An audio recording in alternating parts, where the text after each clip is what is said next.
కక్ష చర్య కాదు అన్నారు. భూ కబ్జాతో తనకు ఎటువంటి సంబంధం లేదన్నారు. తనపై నమోదైన కేసు వాస్తవమేనని ఈ విషయంపై కోర్టును ఆశ్రయిస్తానన్నారు. మల్లారెడ్డిపై మేడ్చల్ జిల్లా షామీర్పేట్ పోలీస్ స్టేషన్లో ఎఫ్ఐఆర్ నమోదైంది. మేడ్చల్ జిల్లా 3 చింతలపల్లి మండలం కేశవరం గ్రామంలోని 33, 34, 35 సర్వే నెంబర్లో గల 47 ఎకరాల 18 గుంటల గిరిజనుల భూమిని మాజీ మంత్రి మల్లారెడ్డి భూ కబ్జా చేశారంటూ బాధితులు ఫిర్యాదు చేశారు. ఎస్సీ ఎస్టీ సెక్షన్ 420 కింద మల్లారెడ్డిపై కేసు నమోదు చేశారు. మంత్రి చామకూర మల్లారెడ్డి అని ఫిర్యాదులో బాధితులు పేర్కొన్నారు. అయితే పోలీసులు మాత్రం ఎఫ్ఐఆర్లో మల్లారెడ్డి అని చేర్చడంపై బాధితులు ఆగ్రహం వ్యక్తం చేశారు. అర్ధరాత్రి గిరిజనుల భూమిలో రిజిస్ట్రేషన్ చేసిన తహసీల్దార్పై కూడా కేసు నమోదు చేయాలని బాధితులు డిమాండ్ చేశారు. ఎఫ్ఐఆర్ చేయడానికి వెనక ముందు ఆడారు. ఎందుకంటే అప్పుడు ఉన్నది టీఆర్ఎస్ ప్రభుత్వం. వాళ్ళు ఎందుకు చేశారు, మన పోలీసులు ఎందుకు అంతా వాళ్ళు దాంట్లో జాప్యం చేశారు మనకు తెలియదు. అయితే మేము వాళ్ళ వెంట పడితే వాళ్ళు లాస్ట్ చేసింది ఏంటంటే చామకూర మంత్రి మల్లారెడ్డి అని చెప్పేసి లేకుండా జస్ట్ మంత్రి మల్లారెడ్డి అని చెప్పేసి 8 మంది మీద ఎఫ్ఐఆర్ అయితే జరిగింది. ఎఫ్ఐఆర్ అయింది కానీ ఇంతవరకు మాకు అరెస్టు లేదు, మాకు ఏ రెస్పాన్స్ లేదు, ఎవ్వరి ఇంటి పేర్లు లేవు.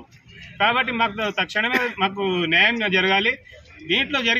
ఇందులో భాగంగా ఏంటంటే ఎంఆర్ఓ వాణిరెడ్డి గారి హస్తం కూడా ఉందని చెప్పేసి మాకు తెలుస్తున్నది. ఇప్పుడిప్పుడే మాకు కొన్ని నిజాలు బయటకు వీడియోలు కూడా వస్తూ ఉన్నాయి. వాణిరెడ్డి గారు కూడా 20 లక్షల రూపాయలు వచ్చినట్టు ఒక వ్యక్తి ఎవరైతే వాళ్ళ దాంట్లో మేము ఏమంటారు అది ముద్దాయిగా ఎవరినైతే ప్రకటించామో వాళ్ళే మాకు ఫోన్ చేసి చెప్పడం జరిగింది. అది వీడియో రికార్డు కాదు, ఆడియో రికార్డ్స్ ఉంది, వీడియో రికార్డు కూడా ఉన్నది.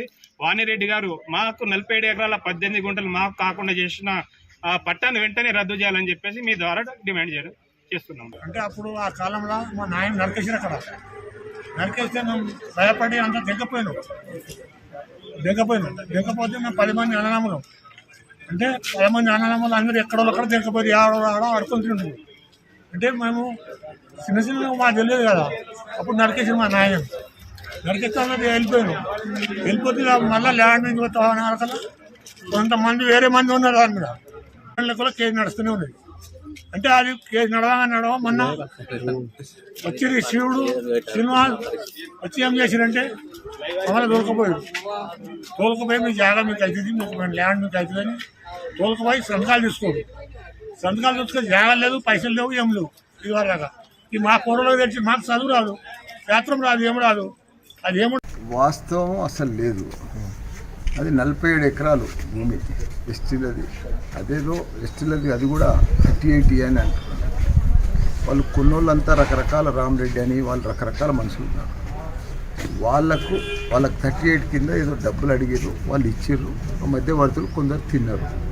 అంతేగాని ఆ భూమిలో కానీ ఆ 47 ఎకరాల్లో కానీ ఎక్కడ కూడా నా పేరు లేదు, నాకు ఆ భూమిలో సంబంధం లేదు, ఆ డీల్ తోటి కూడా నాకు సంబంధం లేదు.